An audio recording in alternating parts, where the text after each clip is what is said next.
ताज्या बातम्यांसाठी पाहत रहा तिचा सागर न्यूज। अजितदादा हयात असतानाच चौथा सुभा मांडला होता या चौघा राष्ट्रवादीतल्या नेत्यांनी। 1. सुनील तटकरे, 2. छगन भुजबळ, 3. धनंजय मुंडे आणि 4. ज्यांना आपलं भविष्य घडवायचं होतं असे प्रफुल्ल पटेल। नमस्कार, मी शर्वरी पवार आणि आपण पाहताय तिचा जागर न्यूज।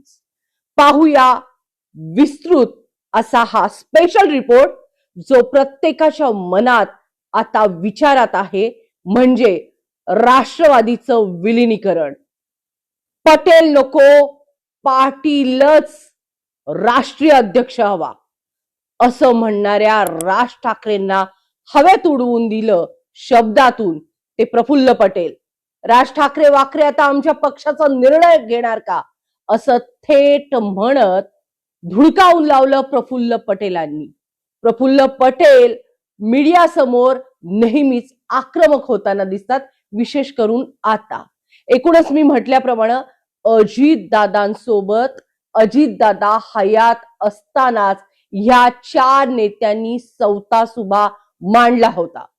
त्याचा सगळ्यात पहिला प्रूफ म्हणजे आतापर्यंत धनंजय मुंडेंना अजितदादांनी वेळोवेळी केलेली मदत, मग ते करुणा मुंडे प्रकरण असो किंवा सरपंचाचं प्रकरण असो, नेहमी अजितदादांनी साथ दिली होती।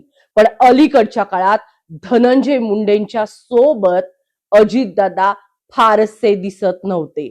अजितदादा ज्या वेळी पालकमंत्री म्हणून बीडमध्ये परळीत जात होते त्यावेळी जाणून बुजून धनंजय मुंडे गैरहजर आहेत अशा बातम्या सोशल मीडियावरती पसरत होत्या। नेमकं वास्तव काय? धनंजय मुंडेंनी थेट शहांची भेट घेतली। धनंजय मुंडे सतत तटकरे आणि प्रफुल्ल पटेलांसोबत असायचे, जे की अजितदादांसोबत कमी असं म्हटलं जातंय। आता पाहूया सुनील तटकरे। सुनील तटकरेंचे खासदार असल्या कारणाने वरती दिल्लीत चांगलेच संबंध, त्यामुळं बऱ्यापैकी अजितदादांशी त्यांचा अलीकडं संपर्क कमी झाल्याच्या अनेक बातम्या आपण पाहिल्या आणि सोशल मीडियावरती तशी चर्चा होती। त्यामुळे सुनील तटकरे शहांच्या फारच जवळ गेल्याची जोरदार चर्चा होती आणि अगदी प्रफुल्ल पटेल यांच्या बाबतीत ही म्हटलं तर वावगं ठरणार नाही। दिल्लीत असलेले हे नेते आता भाजपाच्या खूपच जवळचे झाले होते, त्यामुळं अजितदादांचे निर्णय त्यांना टोचत होते असं म्हटलं जाते।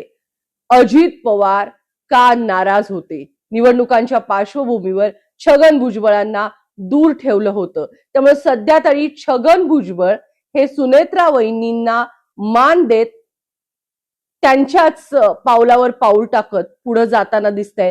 फारसे ते वादात पडताना दिसत नाहीयेत सध्या छगन भुजबळ, परंतु ज्यावेळी अजितदादा होते त्यावेळी ही बऱ्यापैकी छगन भुजबळ नाराज होते मंत्रिपदावरून, हे आपण सर्वांनी पाहिलेलं आहे। एकूणच हे 4 नेते अजितदादा हयात असताना देखील वेगळ्या वेगळ्या कारणानं अजितदादांपासून दूर जात होते, जे की अजितदादांना राष्ट्रवादी शरदचंद्र पवार यांची राष्ट्रवादी सोडून जाण्यास भाग पडलं होतं ह्याच नेत्यांनी, किंवा त्यांना एक साथ दिली होती ह्याच नेत्यांनी असंही सोशल मीडियावरती बोललं जातं। एकूणच या सगळ्या गोष्टींचा विचार करता ही मंडळी अजितदादांवर त्यावेळी होती का असा प्रश्न पडतोय। राष्ट्रवादीचं जर विलीनीकरण झालं तर सगळ्यात पहिला आणि मोठा दणका बसणार आहे तो सुनील तटकरे यांना।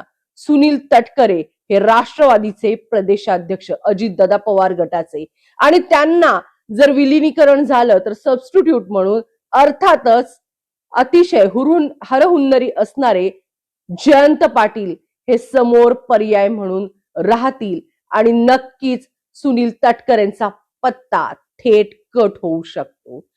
यानंतर आपण जाऊया जे या विलीनीकरणाला विरोध करताना दिसतायत, अगदी पत्रकारांनी विचारलेल्या प्रश्नांनाही थेट उत्तर देत नाहीत असे प्रफुल्ल पटेल। प्रफुल्ल पटेल यांचं स्वप्न राष्ट्रीय अध्यक्ष होण्याचं होतं आणि जर ही सगळी मंडळी आपल्या पक्षात आली तर आपसुकच आपलं जे महत्व आहे ते कमी होईल आणि आपल्याला निर्णय घेता येणार नाही असं सपशेल प्रफुल्ल पटेल यांना वाटत असल्या कारणानंच राष्ट्रवादीच्या विलिनीकरणासाठी त्यांचा विरोध आहे. धनंजय मुंडे यांना पुन्हा मंत्रिमंडळात यायचं होतं, त्यामुळे त्यांनी फडणवीसांची भेट घेतली, शहांची भेट घेतली, अजितदादांची प्रत्येक वेळी त्यांची टाळाटाळ या काही महिन्यांच्या दिसत होती आणि धनंजय मुंडे जरी एकनिष्ठ असले अजितदादांच्या सोबत तरी या काळात नाराज असताना दिसत होते.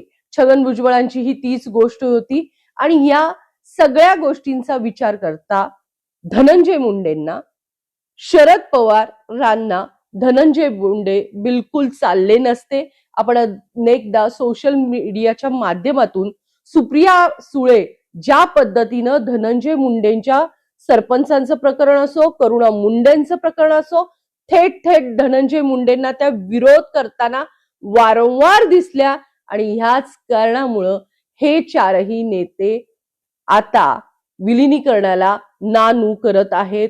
आपल्याला माहिती आपला कुठल्याही पक्षश्रेष्ठी असेल, अगदी आपल्या घरातला कुठलाही कुटुंब प्रमुख असेल तर त्याचा शब्द हा अंतिम असतो आणि त्याच्या जाण्यानंतर तर त्याचा शब्द म्हणजे देवाज्ञा असं मानलं जात असतं. तरी देखील एका बाजूला कुटुंब म्हणते तरी देखील या लोकांना ही मंडळी नको आहे. शरद पवार आणि सुप्रिया सुळेंचं नेतृत्व हे नेते मंडळी मान्य करायला तयार नव्हती आणि एकूणच राजकारणाच्या या सगळ्या गणितात त्यांचं महत्व कमी झालं असतं. म्हणूनच राष्ट्रवादीच्या विलिनीकरणासाठी या नेत्यांचा प्रमुख विरोध आहे. एकूणच आपल्याला माहितीये राजकारणातले भीष्म असं शरद पवारांना म्हटलंय, कारण शरद पवार कधी काय डाव टाकतील असं सगळेच जण म्हणतात आणि एक राजकारणाच्या पटलावरती अनेकांना याची प्रचिती देखील आलेली आहे आणि याच पार्श्वभूमीवरती ही सगळी गणितं अशी झालेली आहेत आणि गणितं समजून घ्या नेमकं कुणाला काय म्हणायचं आणि कुणाला कुणाचा का विरोध आहे हे सपशेल या ठिकाणी दिसतंय आणि म्हणूनच राष्ट्रवादीच्या विलिनीकरणात एकूण थेट असा विरोध या नेत्यांचा आहे. एनडीएत आम्ही आहोत आणि ज्यांना यायचं आहे त्यांनी आमच्या सोबत या, भाजपा सोबत या असं सुनील तटकरे सांगतात आणि विलिनीकरण कधी म्हटलंच नव्हतं. ती जी सभा होती, जे सगळे फुटेजेस आहेत जे सगळीकडे व्हायरल होताना दिसत आहेत आपल्या सर्वांना, ते फुटेजेस कृषी प्रदर्शनाच्या बाबतीतले होते आणि त्यानंतर दादांनी पत्रकार परिषद घेतली होती असं तटकरेंनी सांगितले. असं कुठलंही ठरलेलं नव्हतं आणि असं मला कुठलंही सांगितलं नाही असं राष्ट्रवादीचे आता अजित पवार गटाचे दोन्हीही नेते सुनील तटकरे आणि प्रफुल्ल पटेल हे दोघेही हे सांगताहेत की नाही आम्हाला काही माहित नाही. धनंजय मुंडे आणि छगन भुजबळ हे सांगण्यास टाळाटाळ करतात आणि या सगळ्यांवरूनच गणित कळतंय आणि सुनील तटकरे आणि विशेष करून प्रफुल्ल पटेल संपूर्ण देशात आता त्यांना व्हिलन सारखं पाहिलं जातंय.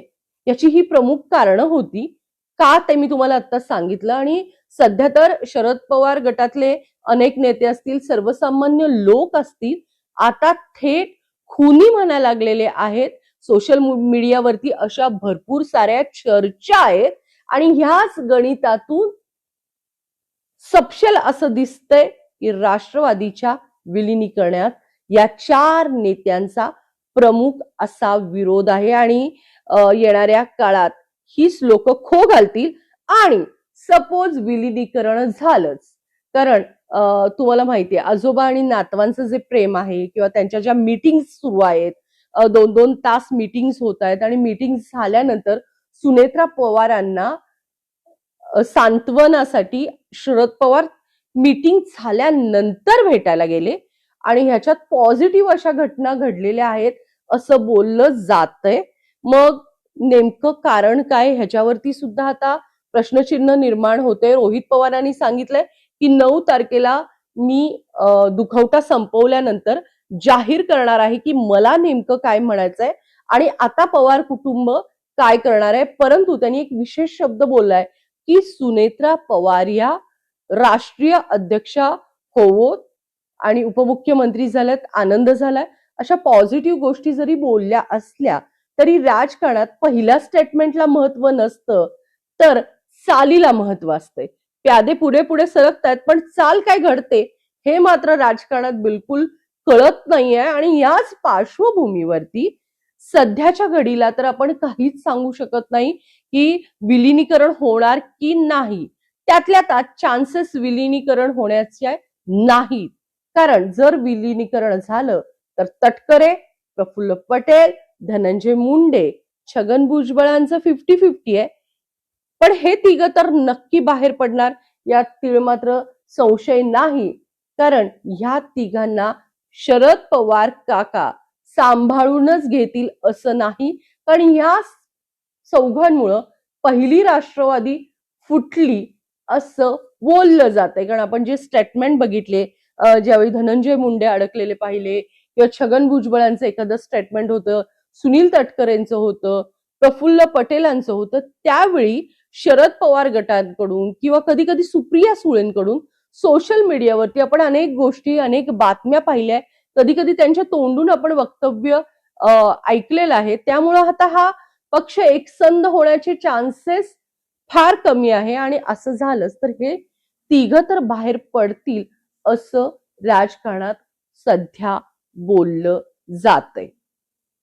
एकूणच ही होती चर्चा राष्ट्रवादीच्या विलिनीकरणाबाबत.